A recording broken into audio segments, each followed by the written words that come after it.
And what did we see on that last sitting day? We saw something called environmental laws. It's all very complicated to a lot of people, and it should be, because all it is green ink and red tape. But what it saw the rebirth of is the Labor Greens alliance. It is back. It is back in force, and it is going to hold back the projects that we know this country needs. And you know what else it's going to do? It's not going to protect the environment. I want to make that very clear. It's going to hold back the one thing that will deliver our affordable, responsible energy plan: gas. And the reason why this is so important, members, is because many of you in this room are engineers, you understand the energy system. You know that Australians deserve affordable energy and responsible emissions reduction. We know that we can have both, but right now affordable energy must be a priority. But what have we got under Labor? A trifecta of failures. Prices going up, reliability going down, and emissions flatlining. How does that make any sense? So we know too that this government has set targets it cannot meet at a cost that Australians cannot afford. All for nothing. $75 billion spent so far on the renewable energy transition, and the Business Council estimates that just to get to the 2035 targets, an eye-watering $530 billion. But within that, $150 billion of industries and businesses and manufacturers going offshore. There has to be a better way. And this plan is coming to a train station, town hall, forum, market square near you over the summer months, because the fight that we are having for Australians is about energy affordability and responsible emissions reduction, but it's about something that I know everyone in this room understands in their DNA, and that is we have to be a country where you make things. Remember the Prime Minister and all that made in Australia? Remember all that? He doesn't say it quite so much now. Maybe some of you remember 18 months ago there was this big future made in Australia push. $22 billion. With a government that's spending more and more of your money, there's always a big price tag. Anyway, I thought, I wonder how this is all going. I'll go on the Future Made in Australia website. I'll see who's getting this $22 billion. Well, the good news is, in one sense, no one is. But the bad news is that the number of projects funded under the Future Made in Australia, 0. Not a single one. Now they've set up a big bureaucratic thing called the front door. It's the front door, you go through there, you get your energy and emissions and projects and manufacturing and renewables, etc. You get it funded there. Not one single thing has been done. And the other thing is, the Future Made in Australia is still in the consultation phase, 18 months after it was announced. Shame on them. Shame on them. Now, not far from here, I stood at Tomago Aluminum a few weeks ago. I made sure that I stood in the same spot that the Prime Minister had stood in January this year. He said, pointing to Tomago Aluminum, this is what a future made in Australia looks like. There'll be green jobs and industry here for 40 more years. Now, you're New South Wales people and you love your state and you love the industries that it produces. So you will feel the sadness that I felt when I talked to the workforce whose manufacturing process is better than any other aluminium smelter in the world, because we do things really well in Australia. And the Tomago Aluminium smelter was turned on in 1983, and it has run 24/7 since 1983. It has never turned off. You can't turn off a smelter. Imagine how we are all going to feel in 2028 when someone turns off the switch. Shame on them, because what we see there is a warning sign, not just for metals manufacturing and smelters. I mean, this is the sixth one that's running up the white flag, heading for a bailout. There's no made in Australia, there's just a big bailout in Australia. But this sends a massive warning sign on energy and how this government has got it all wrong. Because if we don't make things in Australia, it's very simple, ladies and gentlemen, we make them somewhere else and they come to Australia as imports. Does the globe know any different? We know the emissions produced offshore are probably more than the emissions would be produced in Australia. But I am not going to stand here as the leader of this fine party and accept a future where we import plastics, aluminium, steel, cement, bitumen, nitrogen fertiliser. This is what's happening.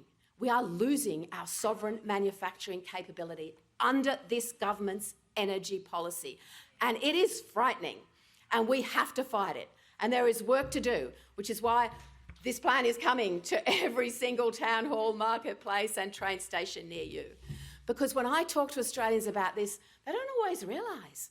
And then I talk about the next generation, because I have 6 grandchildren and I want them to inherit a better planet, and I want them to inherit a better standard of living. How dare this government talk about its so-called environmental credentials, as it did this week, you heard them, and say to the next generation of Australians, you will be poorer and worse off than your parents or grandparents. We will not stand by and let that happen, because that's where these policies, including energy, are heading. Back to the things we don't make in Australia anymore. It is absolutely shameful and shocking. And you can see what's happening to the price of houses. It's going up. In fact, it's going up by close to 30%, which means no one's building a new house. I mean, the price of new houses is going up by that much. They're simply looking at the existing stock of houses because while they're going up, they're not going up that much. But is it any surprise that the cost of houses is going up when the structural shell of the house is more and more in an imported supply chain? That makes no sense. The bitumen that paves the roads of the new estate, the plastic, because we don't make HDPE and LDPE. These are the plastics you find in packaging, in bottles, in agriculture, in construction. We don't make them in Australia at all. They're all coming in on a boat, and you know where they're coming from. So if we look at that house again, glass. Well, we make windows in Australia, but we don't make glass. We don't make glass in this country, no architectural glass. So all of the windows that go into these new houses come on a boat, usually from China. And of course, that adds to cost, and sometimes we're not the first person in the supply chain. And as we saw during COVID, when the supply chain is disrupted, it gets pretty awful. And you all know I'm a pilot, so I'm interested in surfaces and bitumen, and we don't make runway grade bitumen in this country anymore. We import it all. If we had to build airports in a hurry, I don't know what we would do. We don't even have the IP and the operation to do that. And increasingly, more and more bitumen is coming on a supply chain imported in a warm sort of boat because you can't let it get cold. I despair. Cement. The building blocks, members, the building blocks of a modern civilised society are not made in Australia anymore. I looked at the port of Kwinana recently. They were making a big song and dance. They're opening some new terminal. Oh, I thought, what's going on here? They're importing clinker. You know, we make clinker, we used to make clinker here. What's in clinker? It's the ingredient of cement. Limestone and clay, and of course energy, gas or thermal coal. But no. Under this government's energy policy, the manufacturers are being punished for their emissions, so we're now building new import terminals to import clinker to make cement. The building blocks of a modern civilised society are not here anymore. They're on a supply chain from somewhere else. And ladies and gentlemen, if you just think of the precariousness of our economy on this alone, you know there is really something to fight for with this. I said to the Prime Minister this week, what happened to your Made in Australia? And I got no answer. I'm saving maybe the best till last because I'm a farmer, and hands up any farmers in this room. I can see Noel Wilson sitting over there and the great crew from Farrer. Well, imagine what the architects of the Green Revolution in the middle of last century would say if they knew the facts about nitrogen fertiliser, which contains urea, which of course uses a lot of energy. 80 to 90% of our nitrogen fertiliser is imported from the Middle East and other locations. Imagine the carbon miles on that trip. So we have food production put at stake. We are risking the real things that we do well in this country, and all for what? For an ideological target a target that they can't meet at a cost Australians can't afford.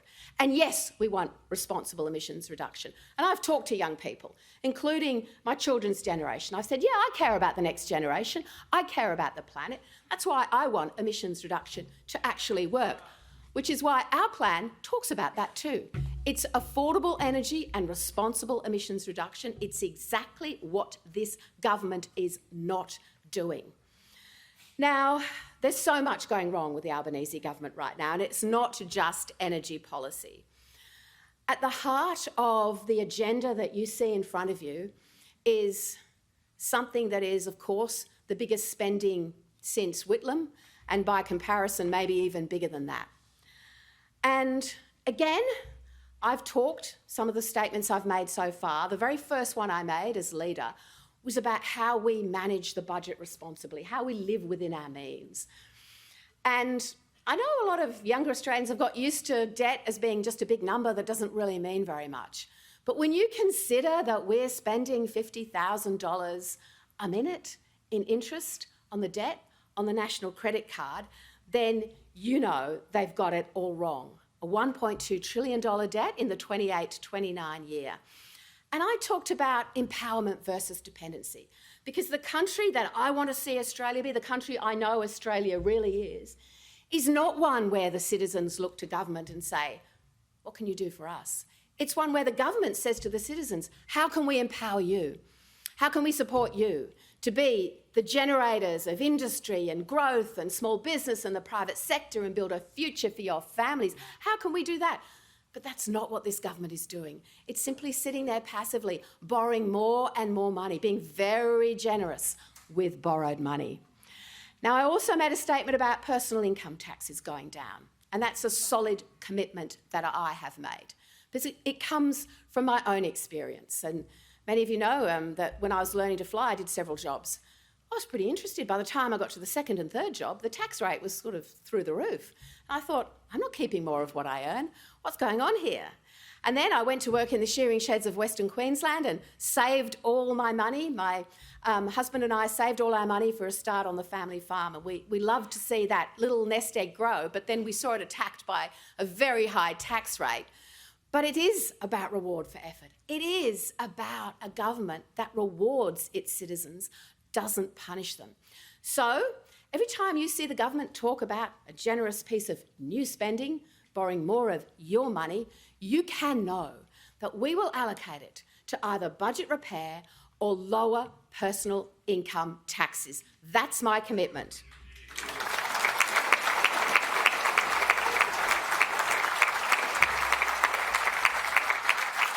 Because remember, every dollar that Labor spends is a dollar that you have to pay. And I want to put that dollar back in your pocket. So you decide.